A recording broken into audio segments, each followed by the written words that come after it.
My name is Savannah Brooks. I was 30 years old the morning my mother turned me into a punchline on Facebook. Not in a private message, not in one of those passive-aggressive family group chats people pretend are jokes. Publicly, loudly, permanently. I was carrying the last two storage bins into my new apartment when my phone started vibrating so hard it nearly slipped out of my hand. I looked down expecting a delivery update or maybe a client note. Instead, I saw a post with my face on it. A smiling photo from Moving Day, the kind that should have marked the start of a better chapter. The caption above it said, "The 30-year-old leech is finally gone. No more cooking her meals." By the time I read it the second time, the likes had already crossed 1,000. Comments stacked up so fast I could barely keep up. People I hadn't seen in years laughed like they'd been waiting for permission. One relative brought up an old rejection I'd buried. Someone else joked that I was every man's worst nightmare. My sister tagged her friends. My ex liked the post. And the strangest part was that I didn't cry. I didn't defend myself. I didn't type a single word. I took screenshots of every comment, every laugh, every smug emoji. Then I liked them. All of them. Because 12 days later, the same people who laughed at me would call in the middle of the night, sobbing, begging, apologizing, and asking the same terrified question. "Savannah, what exactly did you do?" Before I tell you what they posted, and what happened 12 days after I walked away, tell me what time it is where you are right now, and where you're watching from. I really want to see how far this story travels tonight. People love mocking work they do not understand. That was the foundation my family built their opinion on. Because I worked from a laptop, because I kept strange hours, because I didn't wear scrubs or heels or a company badge every morning, they decided I was unemployed. My mother had repeated that lie for years until even distant relatives spoke about me like I was a cautionary tale. What none of them knew was that I ran a digital risk and compliance firm from my bedroom. It started small when I was 26, after a local boutique owner paid me to fix the scheduling mess in her online store.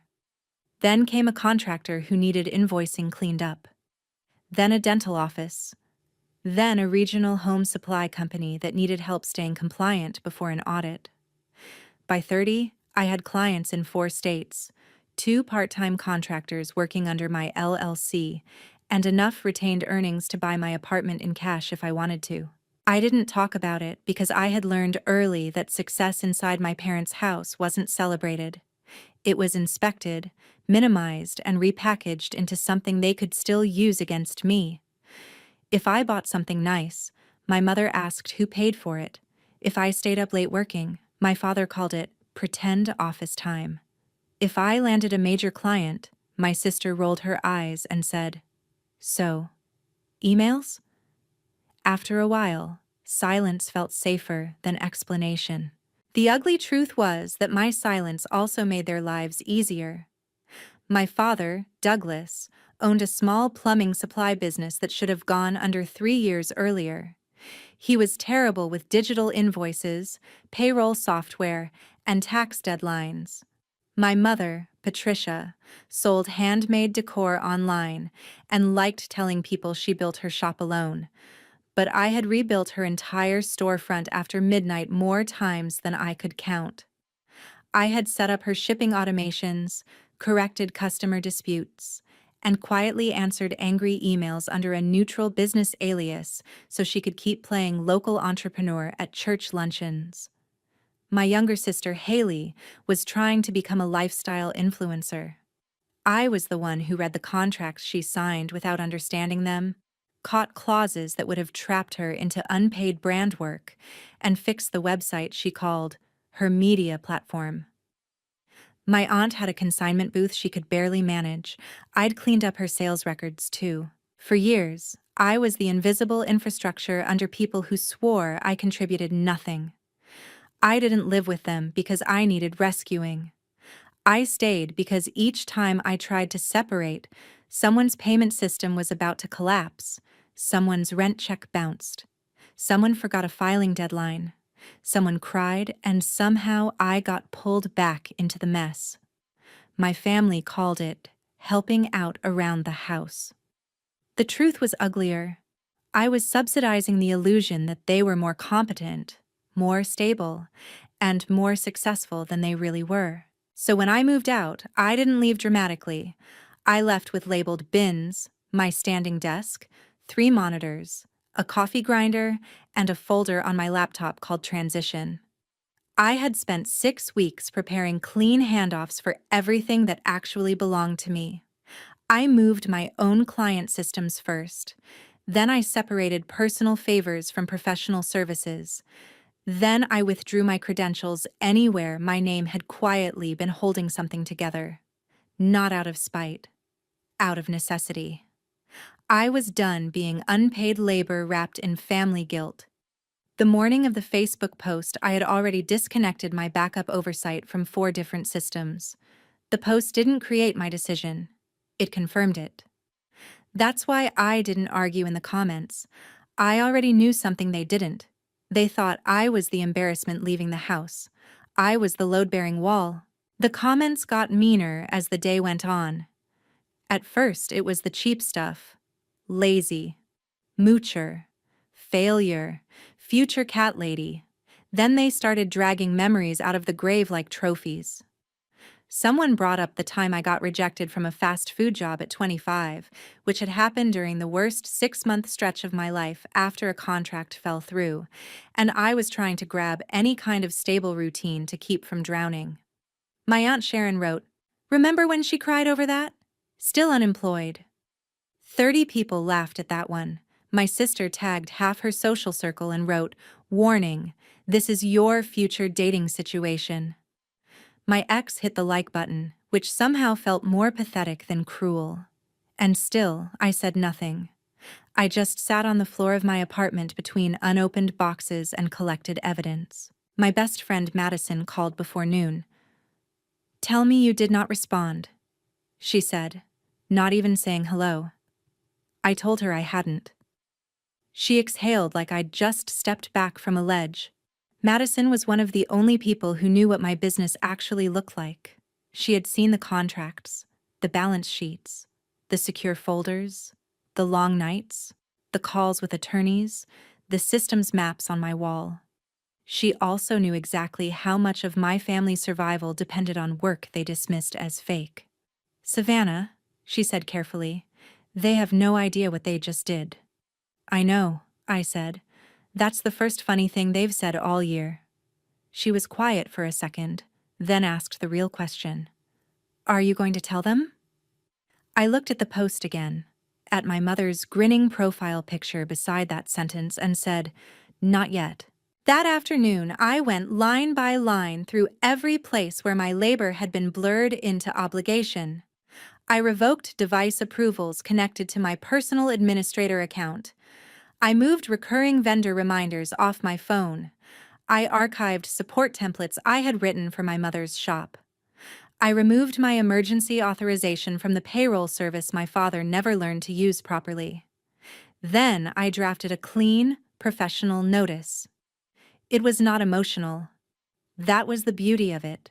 It simply stated that, effective immediately, I would no longer be providing unpaid digital operations, compliance monitoring, invoice management, storefront maintenance, contract review, or emergency administrative support for any individual or business entity not under formal service agreement with Brooks Risk Solutions, LLC. If continued services were desired, they could request a standard contract at market rate, subject to availability. I attached documentation showing the hours I had provided over the past 11 months, broken into categories. The total came to 1,284 hours, unpaid. I did not send it yet. I saved it to drafts and waited. By evening, the post had traveled farther than even my mother probably expected. People from high school were sharing it. 2 old neighbors commented, A former Sunday school teacher reacted with a laughing emoji, then quietly removed it an hour later when she realized I had liked her comment too. That confused people more than anger would have. My calm scared them because humiliation is only fun when the target performs pain on command. I refused. I spent the night building a timeline instead. Day 1, mockery. Day 2, they assume silence means surrender. Day 3, first missed task. Day 5, second missed deadline. Day 7, systems drift. Day 9, visible cracks. Day 12, panic. And yes, I knew exactly when panic would hit because I knew their schedules better than they did. My father had a vendor reconciliation due. My mother had a shipping sync and chargeback window closing. My sister had a sponsorship deliverable with a clause she had not read. My aunt had sales tax exposure from 3 months of sloppy records I'd previously corrected before anyone noticed. I had been the only person catching those things in time. Without me, the errors wouldn't show all at once. They'd compound. That was what people never understand about invisible work. When you do it well, nobody sees the disaster you prevented. They only notice your absence when the first leak becomes a flood. So I kept gathering screenshots, I kept liking comments, and I kept waiting. By the 4th day, my mother's online store started slowing down. I knew because one of her repeat customers accidentally emailed an old support address that forwarded to me for security alerts only. She wrote a polite note asking why 2 orders hadn't shipped and why tracking numbers were missing. I stared at the email and did absolutely nothing. That sounds cold until you understand how many years I had been trained to think every emergency in that house belonged to me. If I had touched that order even once, I would have reopened the entire system. So I closed the email and made dinner in my own kitchen for the first time without listening for someone down the hall shouting my name. Day 5 brought the first crack at my father's business. Douglas had a habit of approving purchases before checking cash flow, then relying on me to move money, correct categorization errors, and reconcile account mismatches before his bookkeeper noticed. He called once that morning and hung up before it rang out, like his pride had jerked him back at the last second.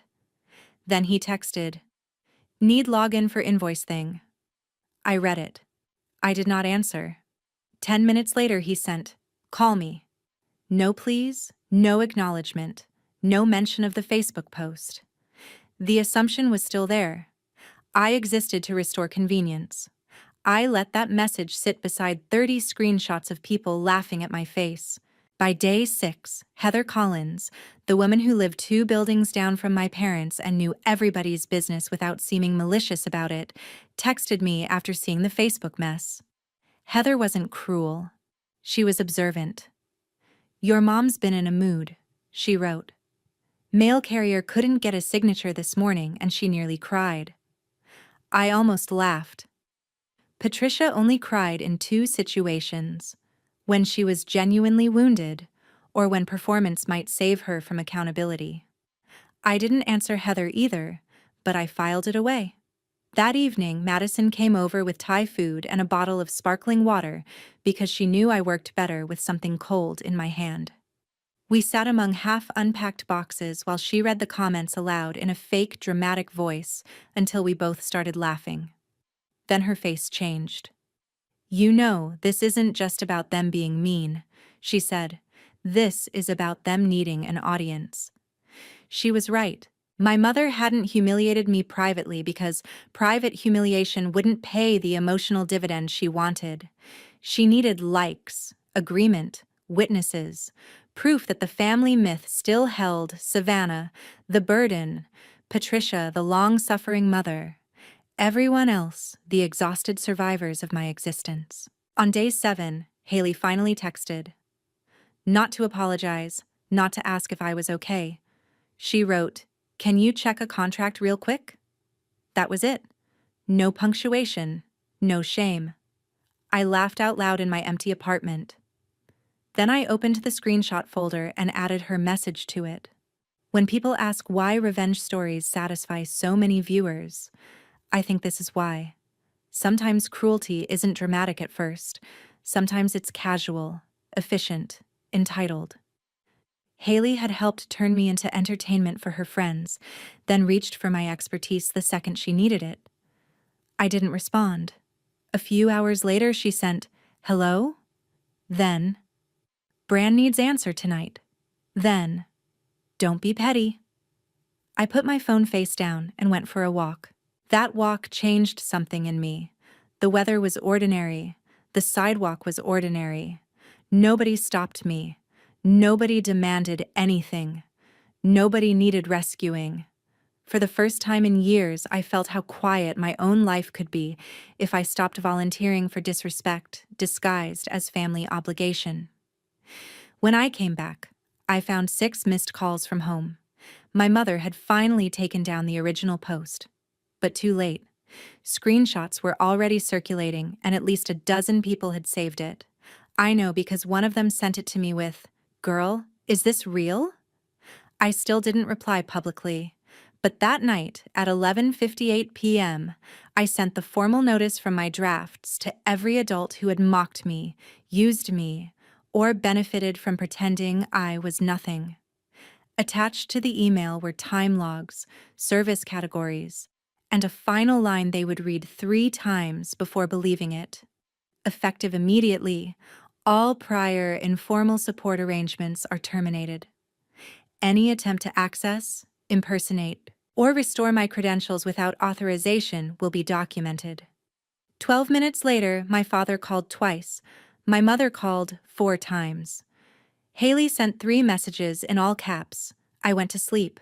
I woke up to 16 missed calls, 19 texts, and 1 voicemail from Aunt Sharon that began with fake sweetness and ended in raw panic. "Savannah, honey, I think there's been some misunderstanding about the sales report setup." Misunderstanding. That word nearly made me laugh out loud in my kitchen. People always call it a misunderstanding when they lose access to the thing they thought they were entitled to. Boundaries become confusion. Consequences become cruelty.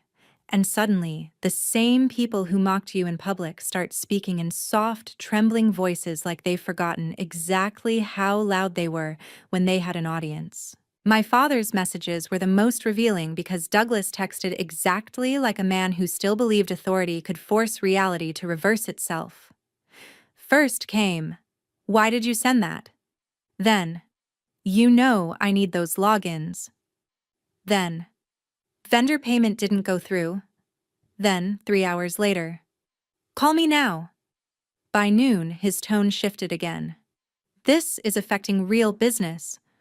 That line sat on my screen like a bad joke, as if what I did had never been real business. As if 1,284 hours of unpaid labor were just little favors sprinkled around the house between washing dishes, disappointing everybody, and existing in the wrong tone. He had spent years acting like my work was imaginary because it came through a laptop and not a storefront with a neon sign. But the second the system started failing, it became real business. Funny how fast people respect labor when they're suddenly the ones drowning without it. My mother took a different route. Patricia moved from anger to wounded innocence with almost professional speed. "After everything I've done for you," came first. Then, "I was joking on Facebook and you know that." Then, "You're embarrassing this family." Then, once she realized that guilt alone wasn't reopening her access, the messages became frantic and stripped down. "Please pick up. Orders are stuck. I don't know what password goes with what. Customers are threatening disputes. Your father is furious. Savannah, please." That last message sat on my phone longer than the others because I had wanted something like that from her for years. Not a dramatic speech. Not a crying confession. Just a single moment where she spoke to me like I was a person instead of a frustration. But now that it had come, it wasn't healing. It was logistical. She did not miss me. She missed what I prevented. Haley's disaster exploded by the afternoon of day 9. She had signed a content deal with a supplement brand that required milestone delivery, exclusivity, performance consistency, and repayment penalties if she failed to post according to schedule. 2 months earlier, I had warned her the contract was trash. I had highlighted the sections that gave the company too much control, explained how the repayment clause could bury her, and even offered to rewrite a cleaner version before she signed. She rolled her eyes, called me dramatic, and said I always acted like I was smarter than everyone. Then, after she signed it anyway, she came back asking me to just make sure it's fine. I did what I could at the time to reduce the risk, but once I stepped away, the deadlines became hers again. Her texts that day told the whole story of who she was when things went wrong. First blame. You knew this was due. Then anger. You are literally doing this to your own sister. Then panic. They're threatening legal. Then collapse. Please help me. I'm serious. Then, 10 minutes later, the text that hit harder than the rest. I can't afford this. I stared at that one the longest because it was the first honest sentence she had written. No performance, no sarcasm, just fear. I didn't enjoy reading it, but I also didn't rush to save her. Consequences always feel cruel to people who've spent their whole lives handing their mess to someone else. The real turn came on day 10, when a local customer posted publicly that my mother's decor shop had taken payment for items that never shipped and stopped responding to email. It was a short post at first, almost polite. Then another woman replied saying she was waiting too. Then someone else added screenshots. Then a fourth person tagged the business page. Within an hour, the thread had become the kind of local drama nobody can look away from. I watched it grow under a community page while Patricia, who had once used Facebook to turn me into a punchline, discovered what public comments feel like when the crowd is no longer laughing with you. At first, people were only complaining about bad service. Then somebody recognized her name. Then somebody connected it to the old post about her leech daughter. Then one comment changed the energy completely. Maybe don't mock the person who was clearly keeping your business alive. I did not write that. I didn't need to. The internet had already picked a side, not because people were noble, but because hypocrisy is the one thing social media loves punishing more than failure. By late afternoon, even people who had laughed at me were going quiet. A woman from church who had reacted with a laughing emoji under my mother's original post suddenly commented on the business thread, praying this gets resolved peacefully. A man who had joked that I should learn to be useful deleted his comment from 12 days earlier. My aunt, who had been so confident when she mocked me in public, sent a voice note so shaky I had to replay it twice. Savannah, sweetheart, if you could just please log in one more time and fix the filing issue, I would appreciate it. I know things got ugly, but we're family. There it was again. Family. The emergency exit word. The magic key people use when accountability starts closing in. Nobody had said family when they were roasting me for entertainment. Nobody had said family when my ex liked that post and left it sitting there for everyone to see. But now, suddenly, blood mattered again. By the evening of day 11, Madison came over and found me sitting cross-legged on my couch, my phone lighting up every few minutes like a warning signal. How bad? She asked. I handed it to her without speaking. She read in silence for nearly a minute, scrolling through texts, missed calls, and voice notes stacking on top of each other like falling shelves. Her face changed slowly, from curiosity to disgust to something colder. They are not calling because they love you, she said quietly. I know, I answered. They're calling because the scaffolding came down. She nodded once. Then don't confuse collapse with remorse. That sentence lodged itself in me like a steel pin, because she was right. It would have been easy to hear their panic and misread it as awakening. Easy to think tears meant truth. Easy to believe that desperation was the same thing as regret. But people cry for many reasons: grief, fear, shame, exposure, financial ruin, the possibility that the person they mocked has finally understood her value. That night, my father finally sent the message that changed the emotional temperature of everything, not because it was kind, because it was honest. We may lose the house. I read it once, then again, then a third time. I knew pieces of that problem already. Months earlier, when Douglas had shoved a spreadsheet at me and told me to just glance at it, I had seen signs of a second mortgage under pressure, inventory being overordered, and cash flow being patched together with denial and timing tricks. I had warned him then. I told him to stop buying like the business was stronger than it was. I told him he was depending too heavily on delayed vendor payments and weak projections.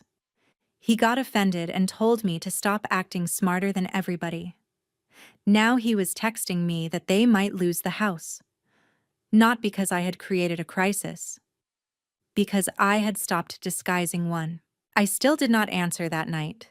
Instead, I opened the screenshot folder again and laid the first image beside the newest messages.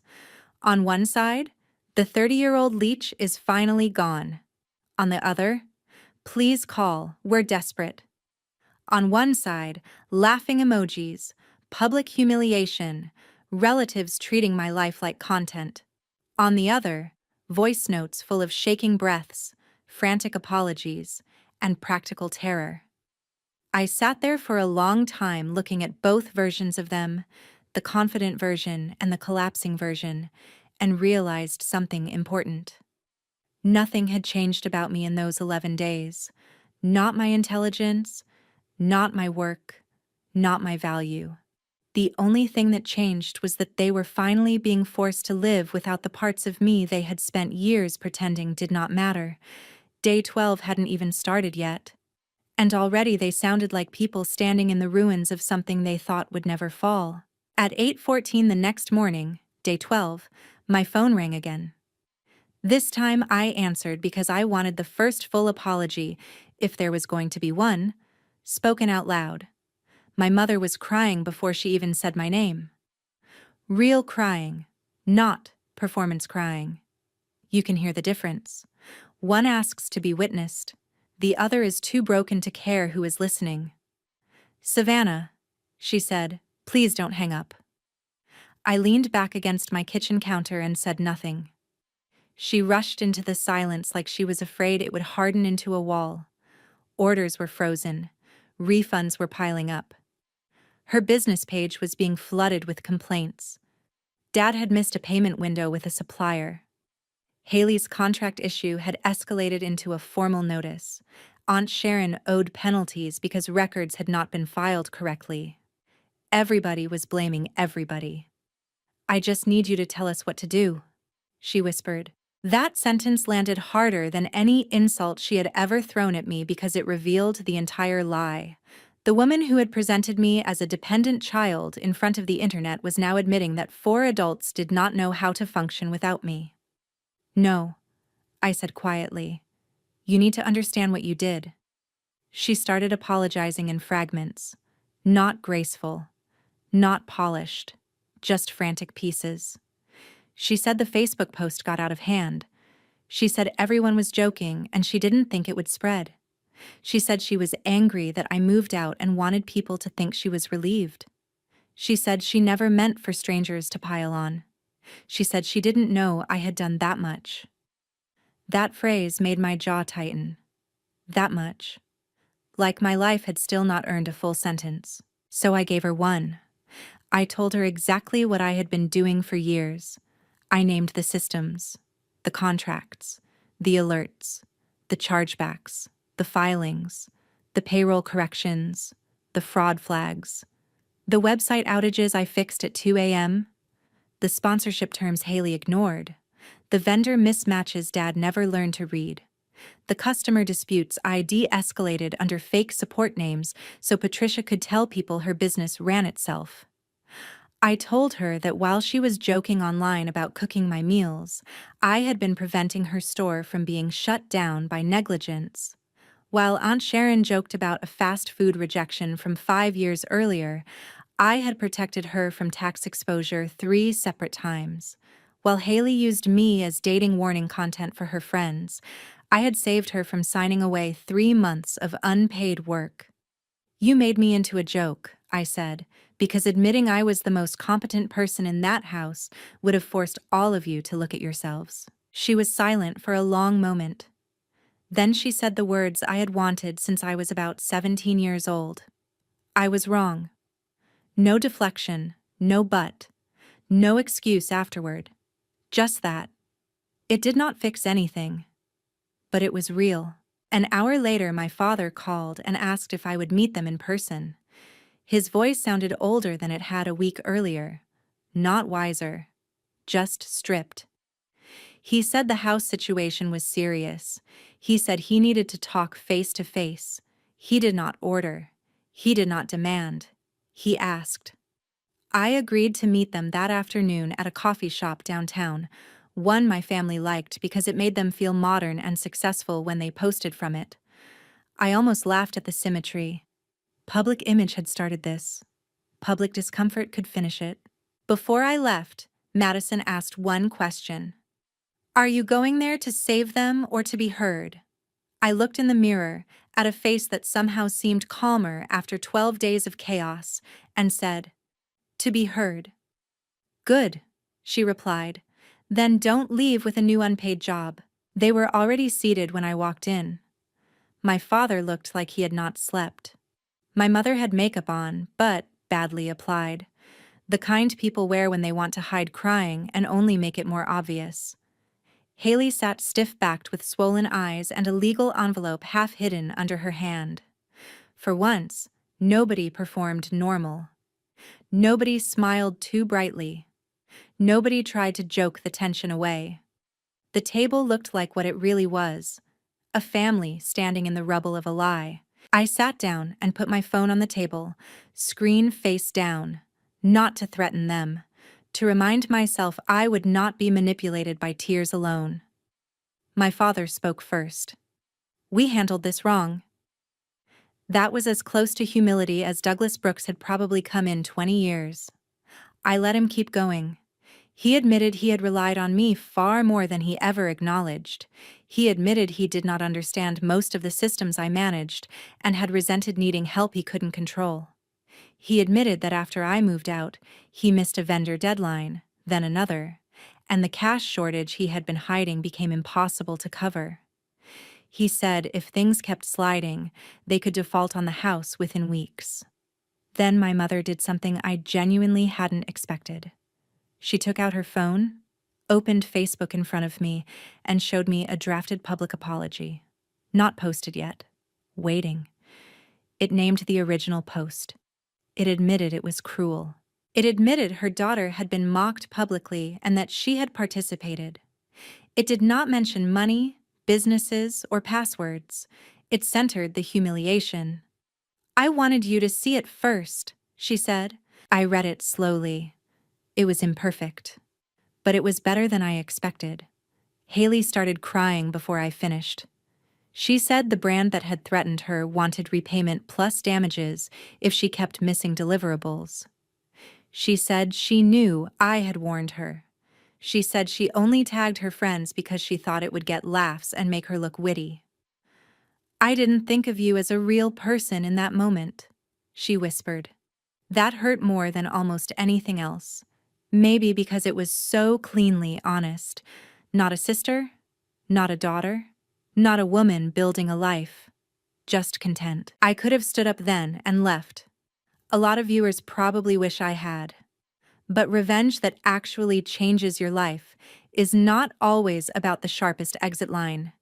Sometimes it is about forcing the truth to sit in the middle of the table until nobody can look away. So I told them what the next part would be. I said I was not moving back. I was not restoring unpaid access. I was not fixing everything out of guilt by midnight. If they wanted my professional help, they would sign contracts, pay retainers, accept boundaries, and communicate through proper channels like any other client. Family did not mean permanent access to my labor. Love did not mean public humiliation followed by private extraction. Respect was no longer optional. It was the price of being in my life at all. My father nodded first, which shocked me. Then he asked what the retainer would be. Not with sarcasm, with defeat. I gave him the number. He looked physically ill, which was almost funny when I considered how freely he had spent my time for years. My mother asked if there was anything they could do besides pay me. Yes, I said. Tell the truth. Publicly. The same way you lied. She posted the apology right there. My sister posted one too. Shorter, but direct. My aunt called while we sat there because she had heard what was happening, and for the first time in her life, my mother put her on speaker and said, "You're apologizing to Savannah, not me." I listened as a grown woman twice my age stumbled over basic accountability and finally managed it. Did that erase what they had done? No. Did it satisfy something in me to watch the comments under my mother's apology shift from gossip to criticism of her behavior? Absolutely. Some people defended her. Some said family matters should stay private, which was rich, considering nobody objected when my humiliation was public entertainment. But enough people saw it, enough understood, enough knew who had really been carrying whom. That mattered. Over the next week, the missed calls stopped sounding desperate and started sounding careful. Contracts were sent, 2 were signed, 1 was not. I took my father on as a limited-term client under strict scope because his mess affected the roof over Haley's head, and despite everything, I wasn't interested in watching disaster consume people just because it could. I refused my mother's store unless she hired a real fulfillment assistant and let me build boundaries that couldn't be bulldozed by guilt. Haley asked for help negotiating her contract mess, and I referred her to an attorney instead of rescuing her myself. That was one of the hardest things I've ever done, and one of the healthiest. People do not grow when you keep cushioning the consequence of their contempt. As for me, I went home to my apartment that evening, opened the screenshots folder, and moved it into an archive labeled Lessons. I didn't delete it. Healing and forgetting are not the same thing. I stood in my own quiet kitchen, poured a glass of water, and realized nobody in the world was entitled to call me a burden again. Not because I had proven my worth through money, not because they finally saw my usefulness, but because I had finally stopped handing other people the authority to define me. If there's a lesson in this story, it's this. The people who laugh the loudest at your life are sometimes the ones standing on work you did in silence. Never confuse invisibility with uselessness. Never let cruelty dressed up as family humor tell you what your value is. Self-respect is not loud in the beginning. Sometimes it looks like screenshots, silence, and 12 days of letting the truth arrive on schedule. But once you choose it, everything changes. And the people who thought they could shame you forever usually discover the most expensive loss of all is not money, not reputation, not even a house. It is losing access to someone who loved them enough to hold everything together while they were busy calling her a joke.